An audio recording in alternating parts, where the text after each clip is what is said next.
Hello, everyone. A good day to you. Yeah, good evening, good afternoon, good morning, depending upon which part of the world you're residing in. Thank you for joining us today for this webinar on addressing energy poverty. I'm pleased to share that we have over 150 registrations from 17 countries besides India, and these range from as far apart from Australia to Angola, from Costa Rica to Japan. My name is Shakti Saran, and I'm the founder of a think tank called Shaktify. I stand for oneness and harmony for myself, with humanity, and living in harmony with Mother Nature. And Shaktify's mission is to empower change makers. I'm really delighted to have Liby Johnson and Eshaan Patheria with us today. Liby is the Executive Director of Gram Vikas, one of India's leading NGOs that is committed to help some of the most marginalized rural communities, help them build capabilities in diverse areas that cover water, sanitation, health, education, and habitats. And Liby has spent over 28 years in the development sector. He has worked with not only with the government of India, but also with several state governments, as well as with UNDP. And he is an alum of the Institute of Rural Management. And I also have with us today Eshaan Patheria. Well, Eshaan is a student, an extraordinary student who graduated from Harvard University with a bachelor's degree in chemistry and physics. And whilst he was at Harvard, Eshaan was the president of Engineers Without Borders. On completion of his studies, he was awarded the State Bank of India, the SBI Foundation Youth for India Fellowship, which saw him spend 13 months on a volunteering project for Gram Vikas in Odisha. He is currently pursuing a PhD at Caltech, and his PhD is in the area of developing low-cost materials for the next generation of batteries. Liby and Eshaan, welcome to this webinar. And thank you very much for accepting my request. I'm really honored to have you both here with me today. So may I just get started, with both of you, Liby and Johnson, and you first, Liby, with your personal journeys. Liby, you're extremely accomplished. I've seen, what you have achieved in your career, and it's really outstanding. And you've gone into territories that most social sector professionals are wary of. So, Liby, what is it that you stand for, and what motivates you? Good evening, good morning, good afternoon, and thank you, Shakti, for organizing this on a very relevant topic. And I hope over the next hour or so we'll be able to, learn, add to the learning that's available out there. I've been in Odisha now for altogether about 25 years, and there was a gap of about 12 years in between when I traveled around the country, worked in different places, different states.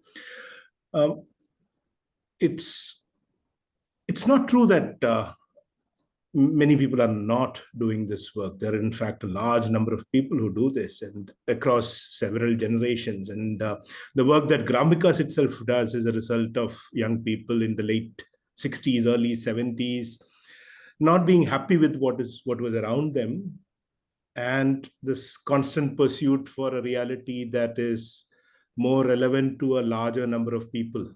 And I think that is that's what we are all after.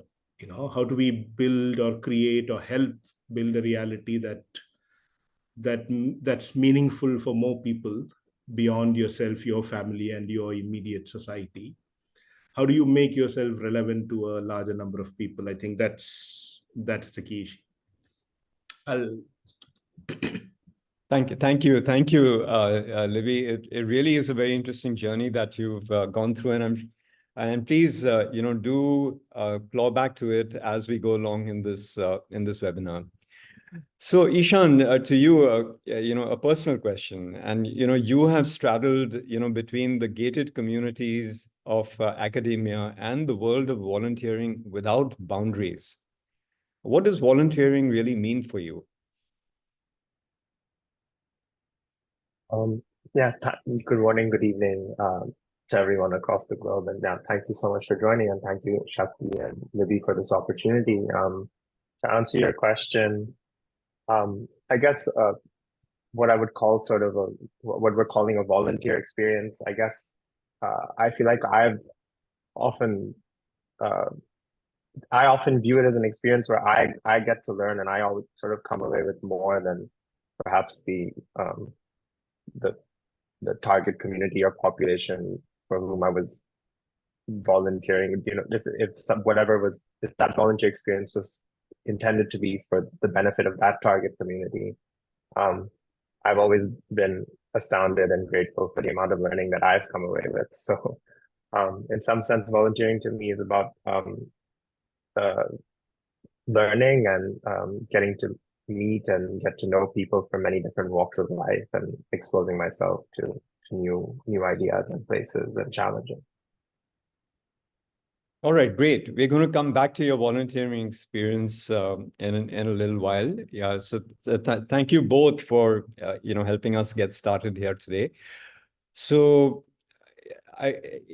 coming to the theme of this webinar, and it is on energy poverty, and it relates to the UN Sustainable Development Goal number 7, which is clean and affordable energy for all. So many of you would know that in 2015, the UN, announced its Sustainable Development Goals program with the aim of achieving these by 2030, and it was announced with a lot of fanfare. But what is also very clear is that we are badly lagging on the targets that the UN set for itself and for its member states, and there's no way that we're going to get there by 2030. And what we are trying to do today is to look at the role of SDG 7 as to its significance in the overall scheme of things. Yeah, and that's what we're going to really speak about today. And we're going to speak about it in the context of, the global phenomenon of energy poverty. And we're also going to leverage a case study, the work that Gram Vikas and Liby Johnson have done in Odisha, and we're going to try and connect the dots. So the objectives of this webinar are really twofold. The first is to understand the web of factors that contribute to the global energy phenomenon. And the second really is to apply the learnings from Gram Vikas's Odisha project in tackling the global energy poverty challenge. So I'll spend about 35 to 40 minutes with both of them in conversation, and thereafter we will have about 25 minutes for audience question and answers. Yeah, so the three themes that we are going to go over today is, first, we will begin by understanding energy poverty, its causes and its consequences. We will then move over to the Maligaon case study, and I will hand this over to Eshaan and Libby to make a presentation on the specific project that I've been referencing. And finally, we will come back to the bigger picture and determine how the Maligaon experience can be used as a template for global energy poverty alleviation programs. So before we get started, I want to make two announcements, and I am just putting that in the chat also for everyone's benefit. And the first announcement is that if you have a question to pose to our panelists, please make sure you post it in the Q&A box. Please do not post your questions in the general chat because it is unmonitored. I will not be looking at the general chat right now. So please just make sure that you put your questions in the Q&A box. I've also received a whole lot of questions from registrants who had the option of seeking a question or seeking an answer to a question at the time of registration. So I'm going to combine those with the ones that come in today in the Q&A box. And the second thing I want you to know is that closed captions have been enabled for this webinar. And if you would like to download a copy of the transcript of the chat, you're welcome to do so, before you exit. Right, so having said this, we're going to get into the main part of our webinar, and which is the first section, and which is understanding energy poverty, its causes and its consequences. So I'm going to begin with you, Libby. Can you help us just simply understand what is energy poverty and why is SDG 7, which commits to affordable and clean energy, why is it so important?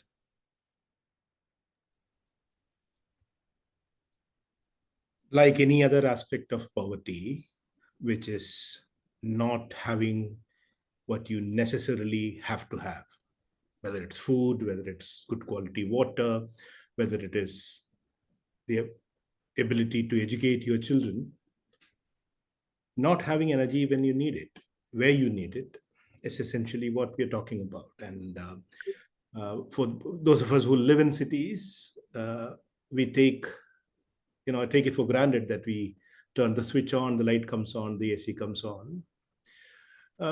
Imagine where village or large number of villages still in this country, in India, where people have to go to sleep at 7 o'clock because it's become dark.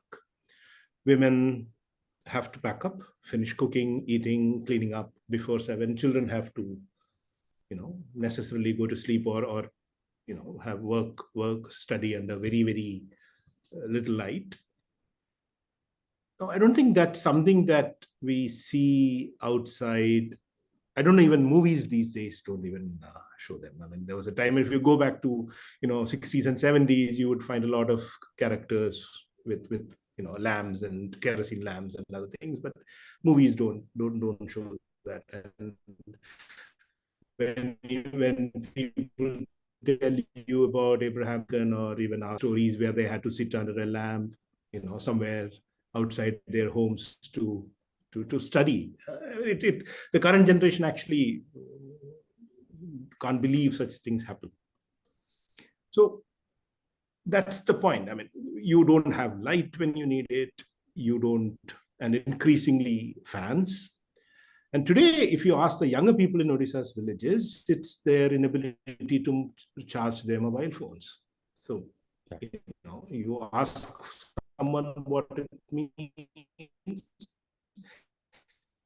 you can't irrigate your land, you can't run around. It's an unending list of illustrations. And Libby, how does SDG 7 then relate to the other SDGs? Can you comment on that, please? Absolutely. If you don't have energy, you can't remove hunger from the face of this earth.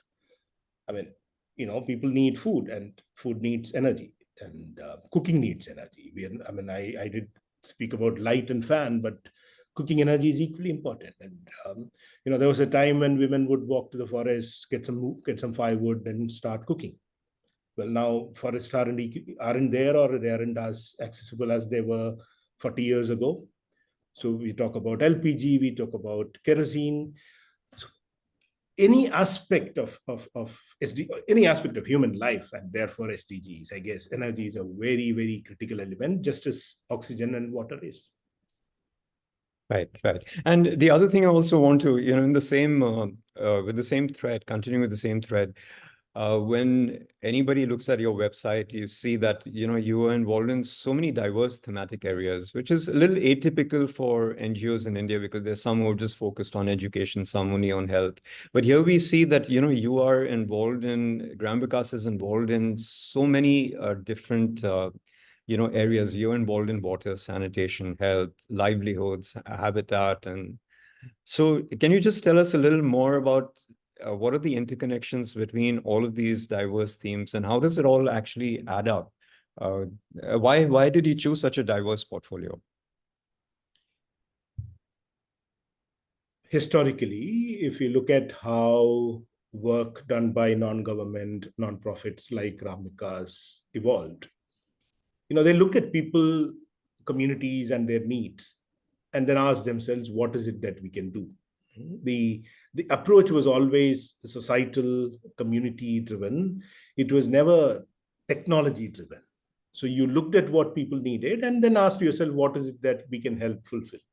And that list often tended to be 5 things, 6 things at the same time. So specialization was not something that was possible at that time, because you're going to a village where the child is running around naked, she has no place to go, the mother is malnourished, the father doesn't have job, the old people need healthcare. So you could not have chosen to work only with the child or with the mother. You had to look at everybody in the village at some point in maybe at varying degrees of intensity. So that's how organizations like Gram Vikas and many of us like that have come up. And we do work in specific areas at different points in time, but then we never forget that other things are important. So depending on where resources are, what technical capabilities available at a point in time, you may choose to work on something more intensively with a greater focus, but other things cannot go out of the picture. So similar, when for us, if you look at our work on energy, there was a time when we did extensive work on biogas as a renewable alternate fuel source for cooking. And then we gave it up because it had become a large government program. And then there was no need for somebody to duplicate the work that the government was doing. But when we started working on drinking water, we realized that multiple forms of energy was required. One, to pump water to be able to supply it to households. And then we realized other forms, solar energy, for instance, was unviable when we started in late 90s. But today it's not the same case. So, right. You had to remain abreast of a lot of things to be able to do the work that you do it well. Right. Excellent. Yeah, that is such a really commendable approach, and also a very refreshing approach to see how Gram Vikas is going about with its development agenda. Yeah, thank you, Libby. So Eshaan, over to you now. I know that you have also delivered projects, or you've done internships in Tanzania and I think Dominican Republic. So your exposure has been fairly global, besides the work that you've done in Odisha. Eshaan, help us just understand, what do you see as the cause or the causes of energy poverty? Is this a single causal relationship, or are we seeing a web of causes? Can you just help throw some light on that? Yeah, definitely. I think I really resonate with the definition of not having access to energy when you need it. I think it's a sort of simple, all-encompassing way to state what energy poverty is. And I'd say in terms of the web of causes, I've been really fortunate to, as you mentioned, work in the Dominican Republic, in South America, and in Tanzania and Africa. And over there, I've sort of I think the key missing piece is probably in these rural areas and developing countries, there's a lack of the sort of centralized infrastructure that we're used to in urban centers or in more developed economies where, as Libby said, one expects energy to be available when it's needed. For, when you press a switch, the device sort of turns on. That key missing infrastructure then leads to the missing access to energy and therefore a lack of access to energy when it's needed. And so it's often decentralized kind of solutions like the ones Gram Vikas has pursued that can often reach these places as sort of a starting point, and that ultimately helps alleviate or address the issue. But even then, there's a difference between energy access and what we might call access to energy for one's quality of life and overall livelihoods. And the quality and consistency of the connection can vary a lot. And I would say that we ought to hold ourselves to a high standard. And I believe that there are even quantitative definitions for what we might define as energy poverty, and which still involves access to some amount of energy, perhaps through an initial infrastructure which exists. But the goal is to really move beyond that and improve lives and livelihoods. All right. So what I hear you saying is that one of the key reasons for energy poverty is the missing infrastructure. But I'd like to, kind of hear more about, are there factors other than just, the technical aspects, such as infrastructure or battery technology. But what I suggest we do is that let's just first dive into the case study that you're going to be walking us through. I expect that some of that might just get answered there, but I'm going to circle back to you, after we finish the case study on this particular point. Yeah. So thank you for now. That's good. So I'm going to hand this over to both of you, Libby and Eshaan. You have about 10 minutes to walk us through the project work that you accomplished at Maligaon in Odisha, and I think it was the time frame of 2018-19. Am I right? Yes, that's correct. Okay. Yeah. So yeah, over to you, to both of you. Yeah, 10 minutes. Thanks.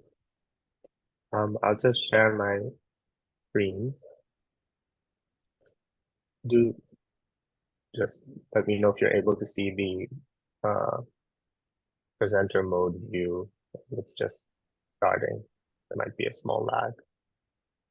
No, it's clear. It's very clear. Yeah, go ahead. Okay, great. So yeah, I've prepared a few slides, and please, Libby, don't hesitate to interrupt me and join in whenever.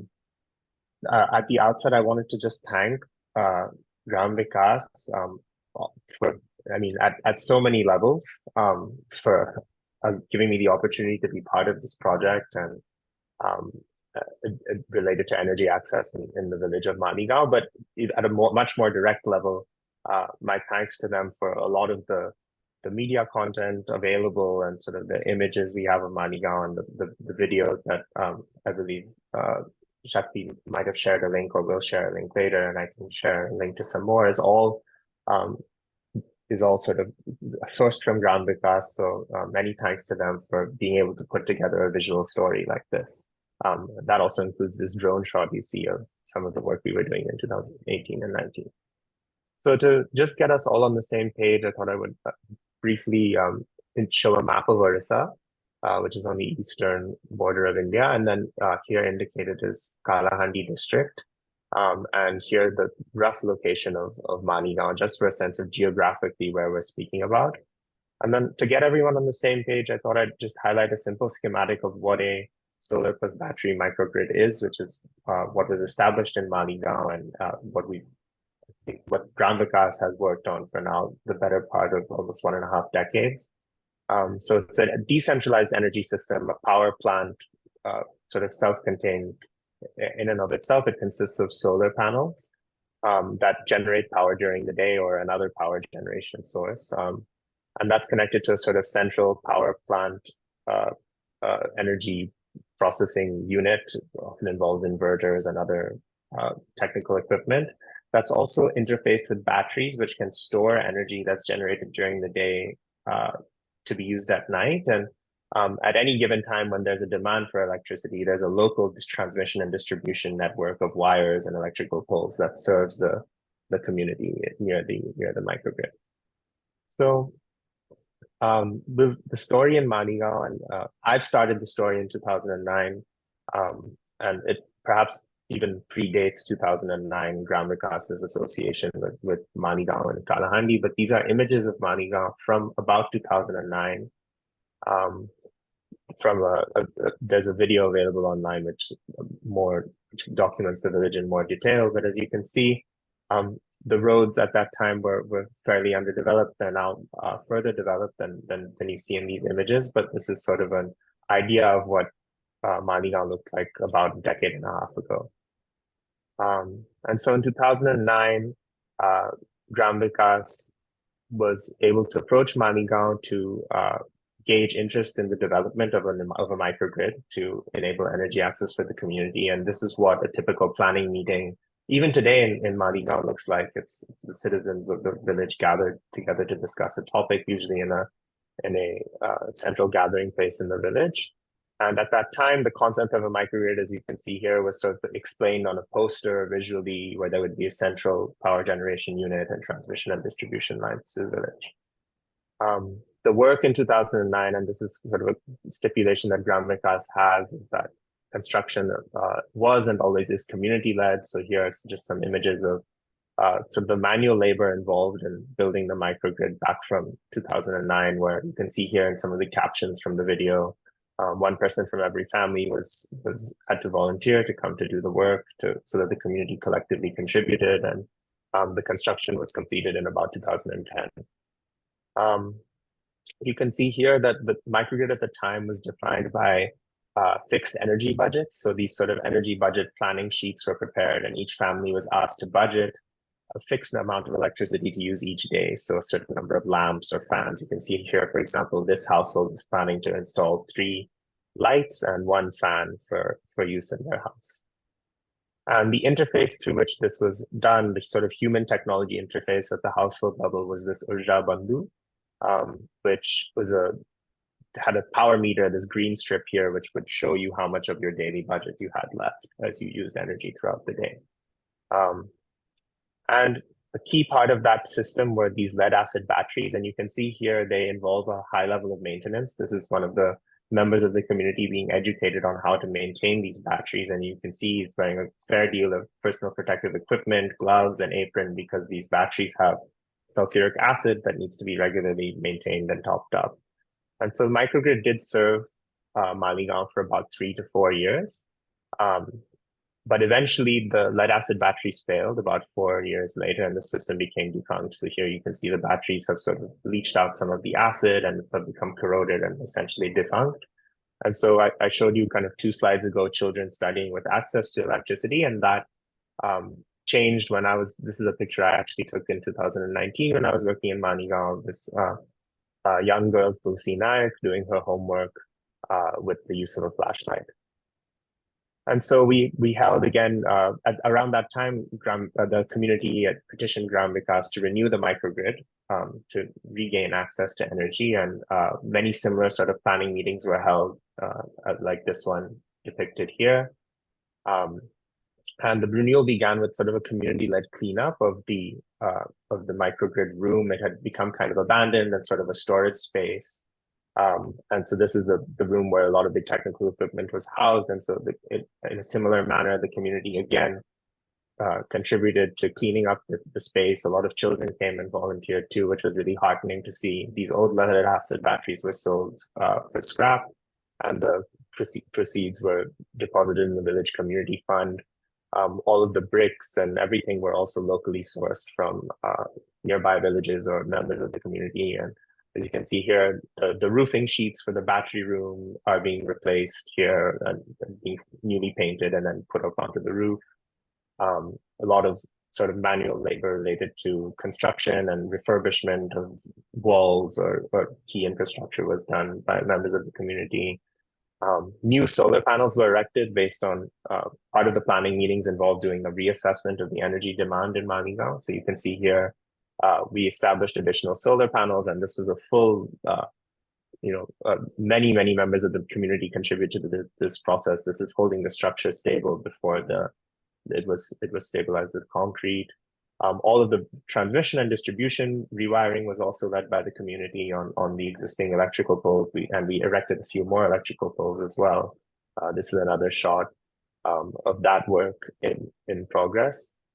And then finally, in September 2019, the renewed system was inaugurated. And this is one of the oldest members of the village. His name is Ravi Patel, doing sort of a small religious ceremony to inaugurate the microgrid. And this was obviously a point of celebration for the community, reviving a system that had previously served them to sort of now hopefully power new uses of energy in their future. And so sort of coming to the end here, one of the things that I thought it'd be, and we'll touch on these concepts more, so I'll give a very cursory overview now. There are a few causes that sort of led to the microgrid facing the challenges it did in the first 10 years of its existence. So one of the places to start might be the batteries and the technological aspect, that they required high maintenance, which was difficult to manage and led to technical equipment becoming damaged, which contributed to an unreliable or insufficient power supply, which was also linked to the fact that there was limited energy use flexibility, those like fixed energy budgets I referred to.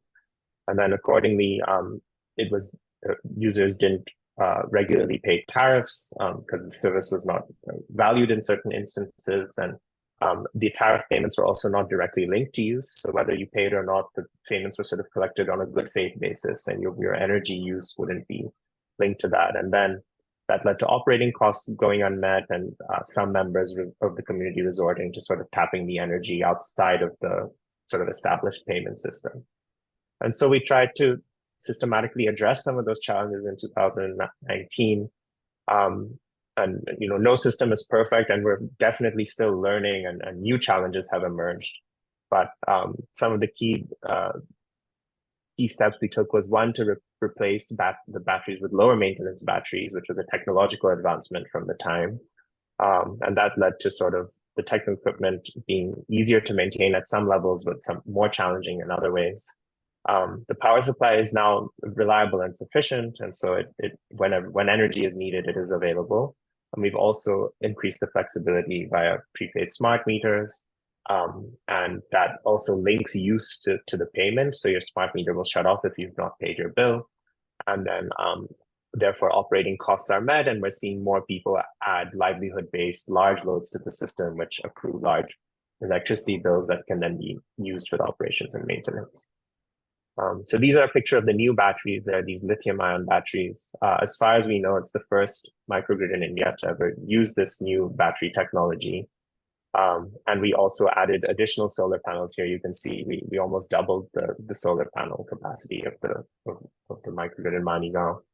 At the risk of going a bit over time, I'll just share that these are just some definitions for an energy poverty threshold. These numbers are a bit outdated. You can see here the citations are from 2020 and 2021, but we typically define the energy poverty access threshold around 50 kilowatt hours per capita of annual energy use. And Maligaon has just risen above that level, but as you can see, compared to the average US household resident, there's still a long way to go. And I couldn't find a similar number for India, but to give you a sense here, these are just numbers of total energy per capita use in an economy. So you can see the US, the value goes really off the axis here. But the number in India is many orders of magnitude, over an order of magnitude, and then several times more than the average person in Maligaon. So there's definitely still a large gap to bridge. But what's brought Maligaon beyond the basic energy access threshold has been what we could define as basic energy access is typically lights and fans, has been the use of energy for livelihood loads. This is Kamal Patel, and he purchased one of Maligaon's first refrigerators and was entrepreneurial and started a small shop just outside of his house, selling basic groceries and soaps and things like you can see here. And then this farmer, Hiran Naik, was the first to purchase Maligaon's first water pump in 2019. And on a plot of land that had previously never been irrigated by his family, he's now cultivating mangoes and other high-value crops like bananas, grapes, and lemongrass, which sort of move beyond the basic agricultural crops. And yeah, I thought I'd just finish with my deepest thanks to the people of Maligaon and many, many others. These are just some photos from trips that I've made to Maligaon since the project, and it's always encouraging and heartening to see the continued work of Gram Vikas and meet many dear friends. And I've only put up pictures from Maligaon because there are so many others to thank. Liby sir, of course, and then Ashutosh Malay, two SBI fellows, Ayushi Khandelwal and Bani Khannan, and many others to thank as well. But these are just a few names. Yeah, so I've gone a bit over time, so apologies for that, but we can sort of regroup now. Wonderful. Thank you. Thank you very much, Eshaan. That is such a powerful story. And the 13 months that you spent at Gram Vikas, that was like really tremendous. So, just before you started the case study, you put a lot of emphasis on infrastructure when I asked you the question first. But what I'm seeing from your presentation is that there's so much of community involvement in this project. So my question to you is, what if you had all the infrastructure in Maligaon, but you didn't have the community spirit? Would you have seen the same results?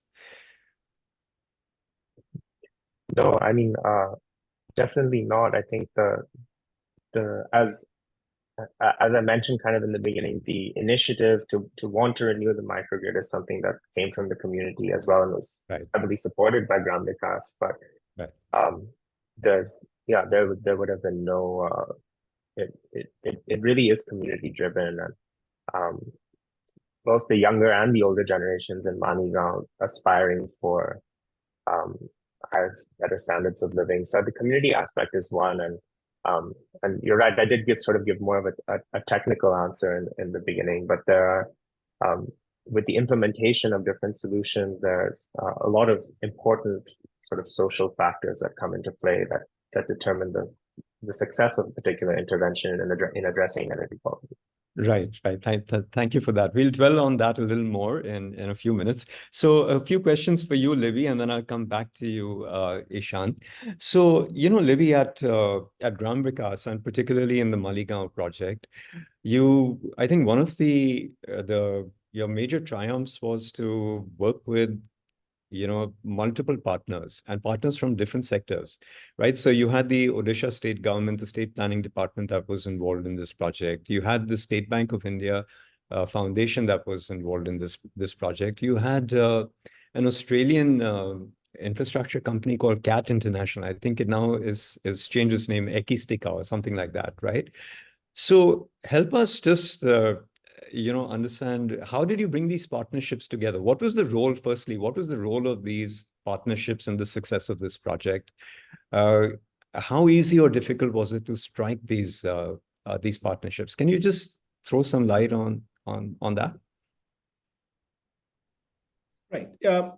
So though the agencies that you mentioned, Ekistika from Australia in 2009, they're the ones who actually fueled the idea of setting up a solar microgrid. We had in 2002, 2004, an Australian volunteer by the name of Michael Tuckwell, who had worked on micro hydro projects in villages near Maligaon. And it depended on, having necessarily large flows of water from a big height. You needed the waterfall to drive the turbine. Right.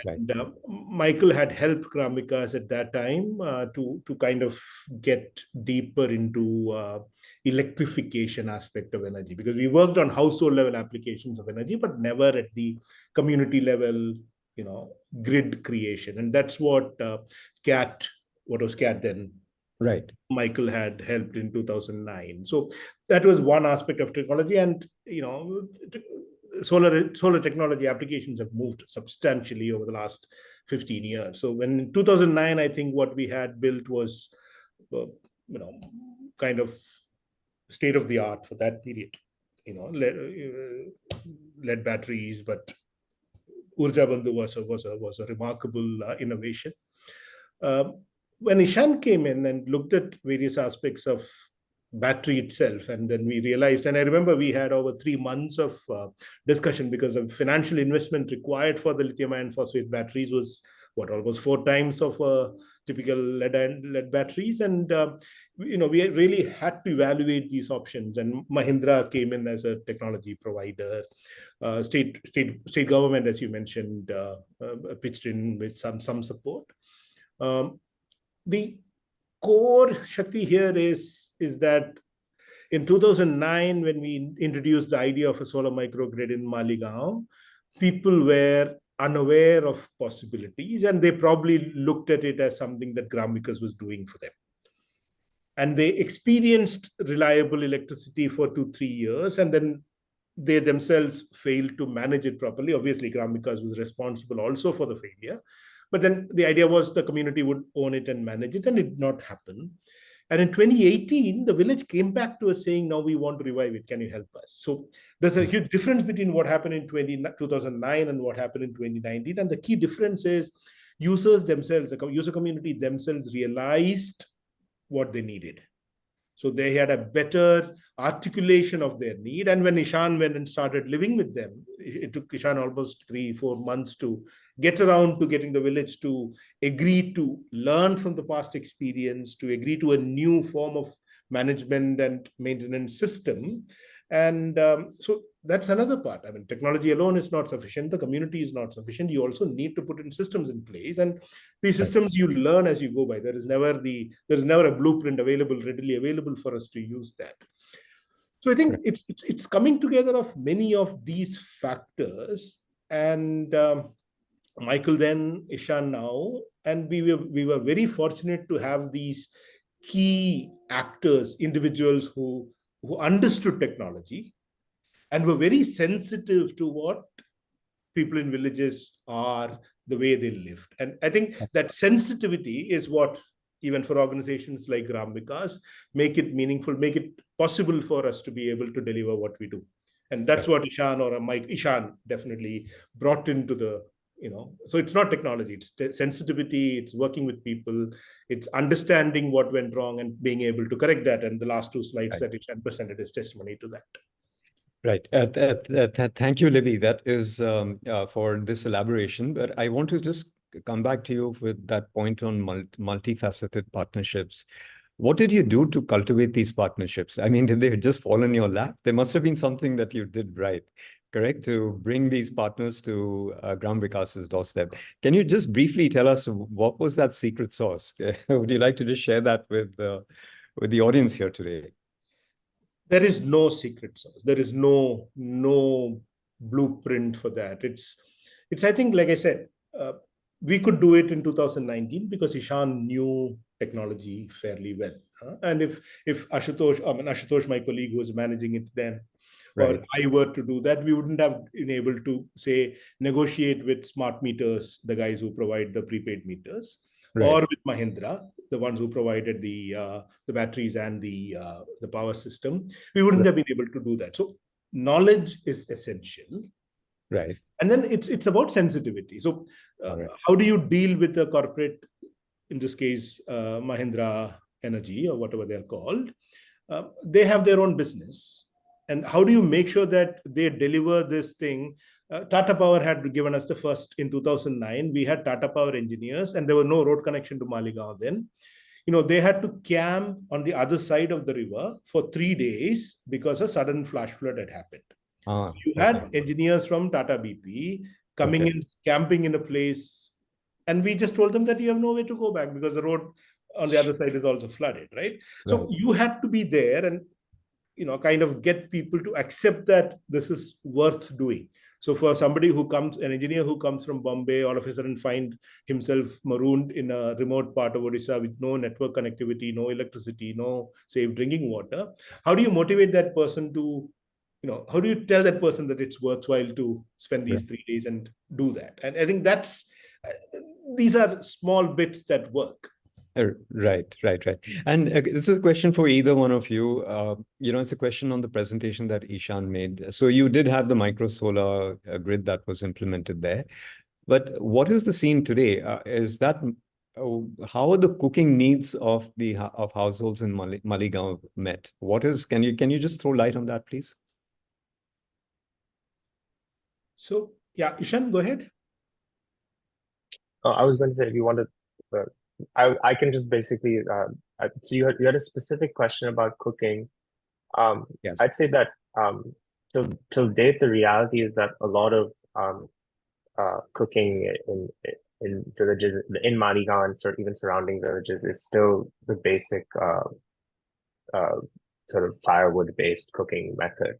There are a couple of houses that use either the LPG, or they have a cylinder, or they have even a few houses with electrical, like induction stoves. But I'd say that it's the induction or electrical based cooking techniques consume a lot of energy. And even though the electricity that's provided through the microgrid and through the government are at highly subsidized rates, the amount of energy that a electrical cooking solution consumes, just by virtue of the amount of heat it has to provide to cook your food, is an expensive use of electricity for the average person in Maligaon, and therefore not one that's still widely adopted. So that's one sort of response to the cooking question. But yeah, I'll let Libby answer the question too. So you've touched upon a very, very sensitive aspect of energy access in rural Odisha. I can talk about Odisha. And, there was a time when biogas was was big, and you needed households needed to have at least 3 heads of cattle to be able to manage their own biogas plant. Climate change, changes in occupational patterns, particularly, have led to that practice now being going out of vogue. So there are much fewer biogas plants today. Gram Vikas had built at one point 55,000 biogas plants across Odisha. And in 2002, when we went back to do a survey, about 40% of them were still functional. I mean, what started in 1981, after 20 years, we had about more than 1/3, more than 30%, 33% of the biogas plants functional in 2002. Today, I don't think we have more than 3,000 biogas plants that are functional. That's because of the changes in the livelihood patterns, aspirations of the communities, of the households. We still depend substantially, particularly in the Eastern Ghats region where Maligaon kind of villages are, substantially on biomass fuel. And it's not, while access to the quality of that energy, while I suspect what it also leads to is substantial indoor air pollution and elements related to that. And unfortunately, we still don't have technology that controls indoor air pollution, is fuel efficient. I mean, fuel efficient biomass cooking is still, there are many labs, there are many pilot products that come out in the market, but cultural elements, technical aspects, we still have a serious problem. And, after 45 years of working with energy in Odisha, we still, in Gram Vikas, we still struggle when we see women having to blow into the hearth to make the fire come and store firewood and do that. So we still don't have a solution to that. All right. Thank you both for that answer. So what I'm going to do from now till the end of the webinar is I'm going to merge some of the questions that we've received, as there's questions in the Q&A chat, and there's many questions that were also received beforehand. So I'm going to sort of merge that with the flow of my conversation with you. There's a question that Priya Iyer has raised. It's in the Q&A chat, but there's a very similar question, 2 questions actually that have also been raised beforehand. So Priya's question is, she says, she compliments you. She says it's a great case study. And she says, has this model been replicated in any other parts of Odisha? Is there a plan to scale up this model? And related to that are 2 questions. One from Dr. Aparna Katuria, who asks, what were your learnings through the challenges you faced with respect to scalability and replicability? And there's another question that Nitisha Agrawal, she is the founder of Smokeless Cook Smokeless Cook Stove Foundation.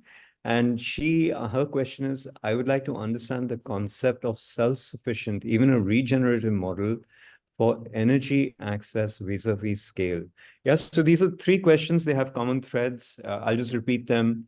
Nitisha is asking for, energy access at scale, but in the context of something that's self-sufficient and regenerative.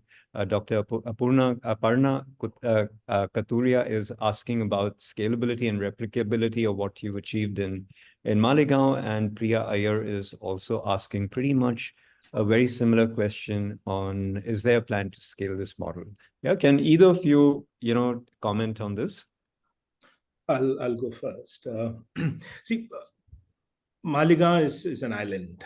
It's not across India. You would probably find 100 such cases like Maligaon, where villages have, it's a question of Swaraj, right? And it's what Gandhiji wanted this country to be. Yeah? But what is the prevalent policy environment? What do governments want? I mean, they want centralization. And anything that is decentralized in the public system is seen as not good enough. Small isn't beautiful anymore. I mean, I don't know if it ever was beautiful. There was a book by that name. But, yes, by Schumacher, by A.F. Schumacher, yes. But the policy environment is such that there is very little encouragement for decentralized, distributed energy systems. In terms of replicability, if you were to look at it purely from a techno-social intervention, the way Maligaon is, It is eminently replicable. Gram Vikas has done about 5 villages with micro hydro. We've just augmented one of those villages with because the water flow has reduced, so we've done a solar hybridization of the micro hydro. There are villages where they're demanding more such systems, but unfortunately the kind of investment that is needed, in Maligaon's case, I guess about 25% of the investment came in as from Daan and local materials. But 75% of the investment is stuff that has to be brought from outside. And there's only so much people can afford to bear the initial capital cost. So there is capital investment needed. And unfortunately, we don't have people investing in that kind. And see, the best part of this is Maligaon, despite the first failure, if we were to take the first failure as a lesson, and there's a question coming to Eshaan soon after this, I know, is that the cost of operations and maintenance is being borne by the community. There is no subsidy from anywhere outside. So it is, in many ways, it's fully capital subsidized, but it's now entirely run by user tariff. So, these are essentially financially viable systems, but there has to be a capital subsidy because poor people can't afford to buy their generators like we can, or put up inverters in our houses like we can. So that's the broader thing about replicability and scalability. It's a question of how we approach it. By design, these are essentially replicable. On the question of I guess I've answered. Yeah. All right, Eshaan, is there something you'd like to add? No, not really. I mean, I think the speed, the scalability and replicability question is, Gram Vikas breeds and lives implementation at the village level, and I mean, we said 55,000 biogas plants, but I mean that's scale as well. So I think the scale question is definitely better suited for Libby than for me. All right, but whilst we are still on this particular topic, can either or both of you just throw light on, we've spoken about scale and replicability, but would you also like to maybe just comment on, can we replicate this model outside of India? Yeah, so energy poverty is not just in India a phenomenon. It's a phenomenon that exists extensively in sub-Saharan Africa. It's in many parts of South Asia, not just India. Even in the Philippines and even in Latin America and the Caribbean, that part of the world, Haiti, Dominican Republic. So can you throw light on, other learnings from Gram Vikas, the Maligaon project? Do they lend themselves to replication outside of India? Can you also just comment on that? Sure, I can sort of quickly start. I guess I would say that one of sort of emphasizing the technological aspect at first before getting to the other social aspects. At the time of the renewal of the Maligaon microgrid in 2019, as he said in 2009, what was done in 2009 was the state-of-the-art cutting-edge technology of the time. And that I'd argue that again in 2019, a decade later, Maligaon and Gram Vikas pioneered the implementation of what was again the state-of-the-art technology. By that point, the state-of-the-art was not as much the solar panels. Technological advancements had occurred at the human technology interface, point of access, the metering, and also importantly at the batteries.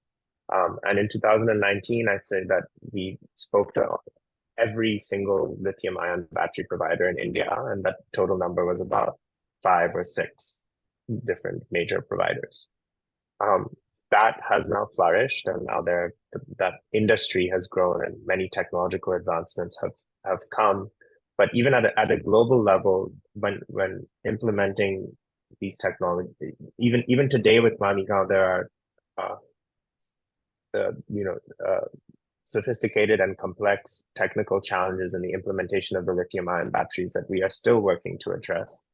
And that's really been possible because of, one, Gram Vikas's in-house technical expertise, which is very strong, And then also the consistent reliance on the support of a technological partner like Mahindra, and relying on their technicians to visit the site. As Libby said, it's quite a journey for a technician from Mumbai or from an urban center in the country. And I think for global replicability at the technological level, the same has to be true in say in Tanzania, where I've worked before. I don't know off the top of my head, but I imagine the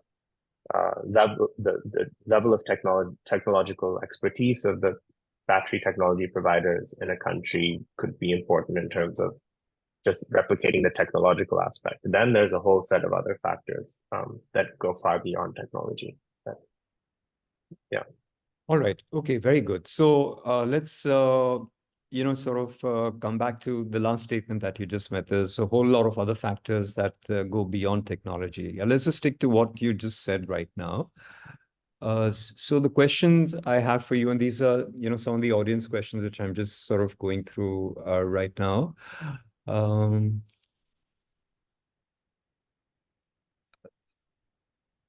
Okay. There's a question on biogas, but I think you more or less, answered that. There's questions in the chat on community. So there is a question that Sumana Pale has, asked, and she's directed this to you, Eshaan, and she's asking whether if you can dwell a little bit more on, the role of community ownership. What is it like today? I mean, that's about 5 years after you left Maligaon, but I know you've also been going back every year. How does the community governance of the common resource, work? And so can you dwell on that, please? And associated with that, there's two questions on the grid itself, the distribution of the energy supply. And it's a question by Veeresh Tadahal and by Sumana. Is the mini grid system grid connected? How do you compare the decentralized renewable energy over mini grid? Yeah. Can you throw light on these questions? Yeah, definitely. Thank you both for those questions, Viresh and Sumana. So I thought I'd start with, the community ownership model is difficult to implement and is always a challenge. And I think that's not unique to Maligaon or to projects in villages, at least in my limited experience. It's the tragedy of commons is sort of a phenomenon that's true of all of humanity in so many different, the climate problem itself is a tragedy of the commons. So I would encourage you to, I guess I'd encourage one to think about, many of us in India also live in cooperative housing societies, and those in and of itself, whatever management and sort of common shared work is required, encounters its own challenges. And so you can think of the level of involvement required in Maligaon. I mean, to empathize at some level, imagine if tomorrow, you were asked that wherever your electricity source was coming from, you and your neighbors who live in, the apartments surrounding you are now in charge of monitoring the energy daily and making sure that it's delivered to each house. I mean, people are primarily concerned with their daily occupations and their lives, just as many of us are. And so it is a challenge to build a sense of community ownership and governance around a model. And that's really only been possible, and there is a strong sense of community ownership and community investment in the microgrid. And Gram Vikas has played a huge part in that, because I think Libby mentioned there were individual actors who contributed throughout, but I think one big aspect of the ability for this system to have a sense of community ownership, for it to be renewed, is Gram Vikas's long-standing relationship with Maligaon. I mean, when I first went to Maligaon with the goal to address this renewal of this microgrid, I was going there as a complete newcomer, a stranger, and I was extremely privileged to go there with sort of getting the benefit of doubt off of the, multiple decades of the relationship that Gram Vikas had shared with this community across so many different aspects of their lives: sanitation, education, water supply. And so that trust and longstanding relationship was vital in not only me being able to play a role and learn from working in the community, but in their own sense of ownership of these systems in their village. It's an ethos that Gram Vikas has really helped cultivate, at least as I see it. I'll let Libby also add to that. A couple of issues on this. One is a community-driven, community-owned model. One of the things that is difficult to establish is shared responsibilities for a continuous long period of time, because there are ups and downs. There's a very high cyclicality in the way communities have energy for things like this, and there is a great amount of injustice in this. Poor people living in remote villages, we ask them to manage everything on their own. You and I don't have to worry because we just turn the switch on. We just tweet that we don't have power, and the powers that we take action, right? I mean, so there is a very, very strong sense of unfairness when it comes to loading rural communities with the responsibility also to manage everything else. But in the absence of anything else, absence of a reasonably working, reasonably responsive public system or a supply system or a market system, this is the best possibility. So, it's very often the amount of time people spend managing their own affairs. It's not, there is no remuneration for village leaders who spend tons of hours on managing conflicts, making sure that things run. They do it for themselves. Now, and just to reflect back on the question on scalability that came earlier, and this is where, as a system, as a public system, we've not been able to deliver. There's also a question, Shakti, there about the inequality element, which is a larger political question, but I wanted to refer to when Eshaan was talking about the technology aspects of energy poverty. I think there's a huge amount of inequality that governs whose priorities get met first. So if there is shortage of electricity, cities continue to get it, villages, it's cut off. So if you have to shed your load, I mean, if there has to be a load shedding, it's villages that suffer. Cities continue to get. Within the city, poorer sections get cut off first. Where the big people live, it's never cut off. I mean, we know that from daily life here. So this inequality is something that kind of perpetuates energy poverty. And the lack of voice of people at the other end to be not able to raise their voice against it, and the injustice continues to be.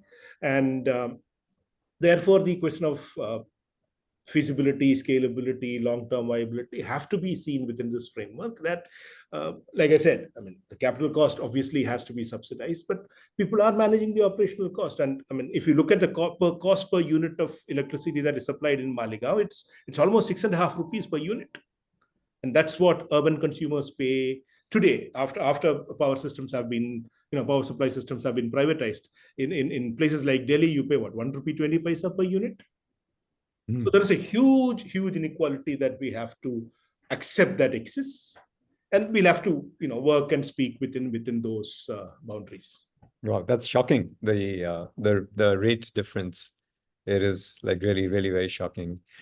All right, I'm just mindful of time, but there's one interesting question in the chat, and either of you feel free to answer it. It's from Victor Begener, who hails from Netherlands, and he asks a philosophical question. Is the cause of energy poverty not caused by the exploitation of the rich Western world? In brackets, he refers to colonialism.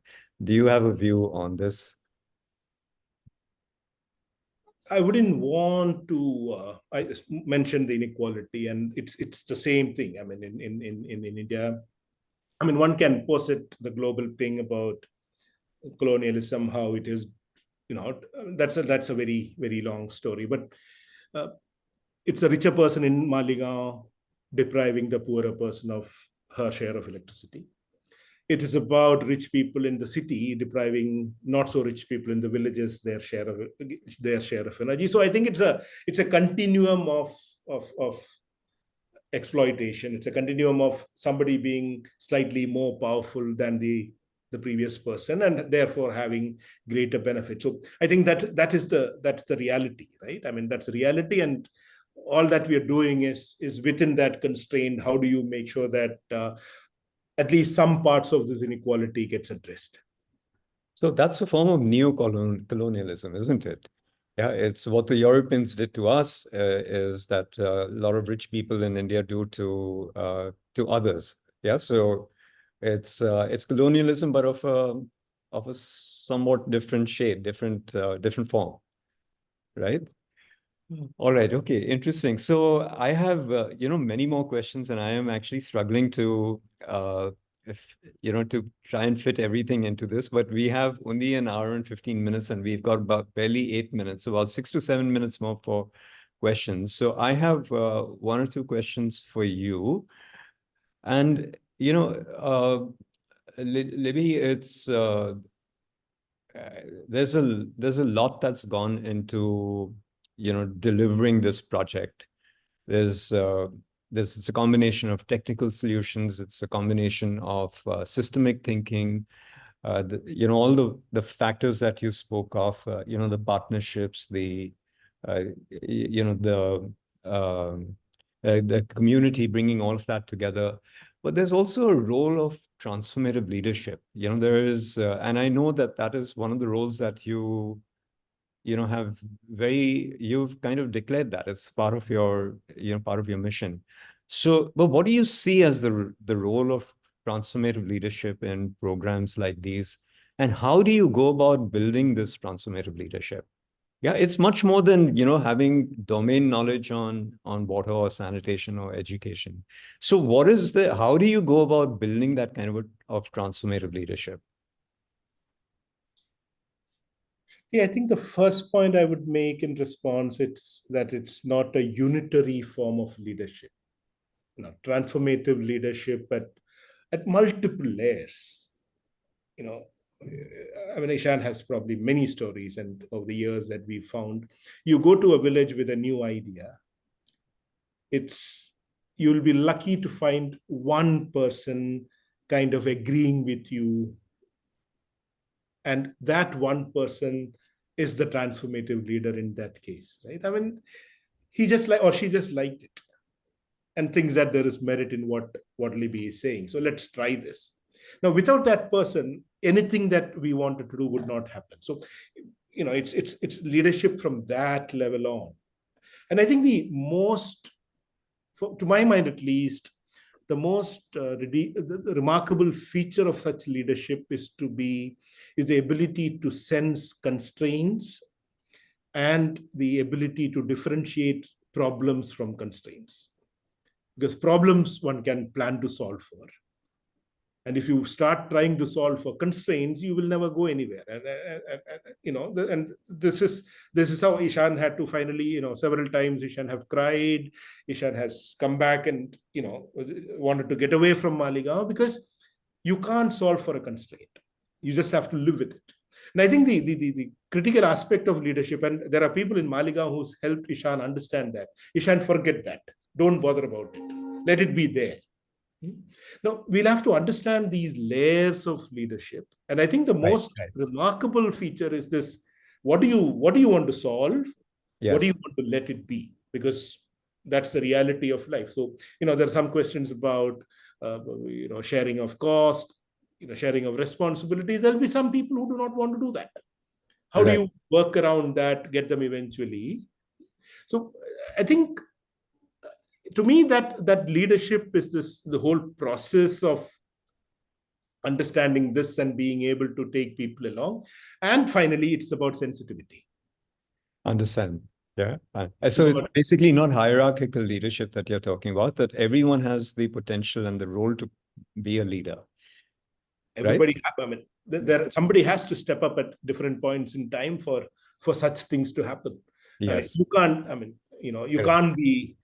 can't be a providential gift to mankind And that's not the transformational leadership that's Understand. Thank you, Libby. I am going to try and get two questions from Eshaan, 1 minute each, and then come back to you, Libby, for the final question. So Eshaan, you are currently pursuing a PhD in battery technology at Caltech, and I know one of the key missions that you have for your future is to make battery technology more accessible and more affordable, right? So what technology trends are we seeing right now? What do you think is likely to revolutionize this space? Can you, just in a minute, give us an indication of the tech trends? Yeah, I think one of the big tech trends is kind of what we saw at some level with solar, which is that the costs were very high, and as economies of scale developed, manufacturing advanced, the costs were able to precipitously drop to the level where it's now even affordable at the village level, in a place like Maligaon.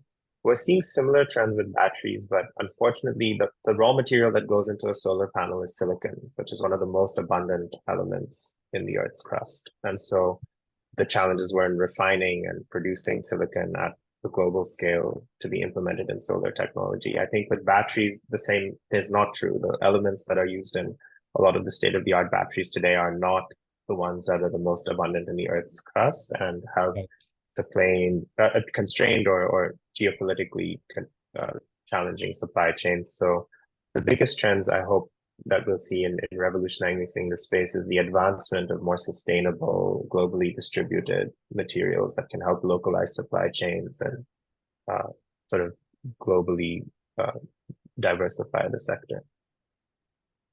All right. So are we going to be seeing some breakthroughs in material technology? Is it is that what's the brightest spot on the tech front? In one sentence, what do you think is the sunrise spot in tech? I think it's advanced replacement of resource limited components of lithium-ion batteries with ones that are more abundant and more scalable, leveraging the existing economies of scale that are there for manufacturing lithium-ion batteries and dropping new technical solutions into those existing infrastructures. That would be like alternatives to lithium-ion battery, different materials? Not quite. I mean, in some cases, there will be alternatives for lithium-ion batteries that will play a big role, but there'll also be a big, I hope series of innovations in using the established infrastructures and scales that there are for lithium-ion batteries and finding more sustainable solutions within certain components that are more challenging, so that you don't lose the work that's already been done to build out this technology, as it's been done for electric vehicles and sort of more advanced technologies, use cases, and yeah. All right. Thank you for that update, Eshaan. So one final question to you, and then after that, my final question to Libby. So what is it that makes you keep going back to Maligaon year after year? You finished your 13-month volunteering stint in 2019. Yeah, but so is this about you as a person, or is it about Gram Vikas presenting a challenging and stimulating opportunity? I think I could never.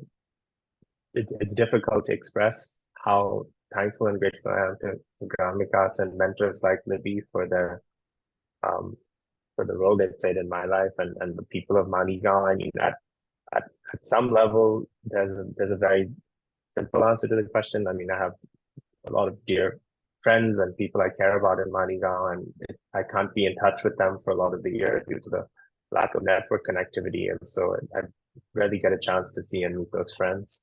And then at a bigger level, I'd say, I mean, like you kind of said, I've been very, very fortunate to sort of see the lab development side of where a new technology is born, and then the complete other end of the spectrum of where it finally is deployed and hopefully plays a role in improving lives. And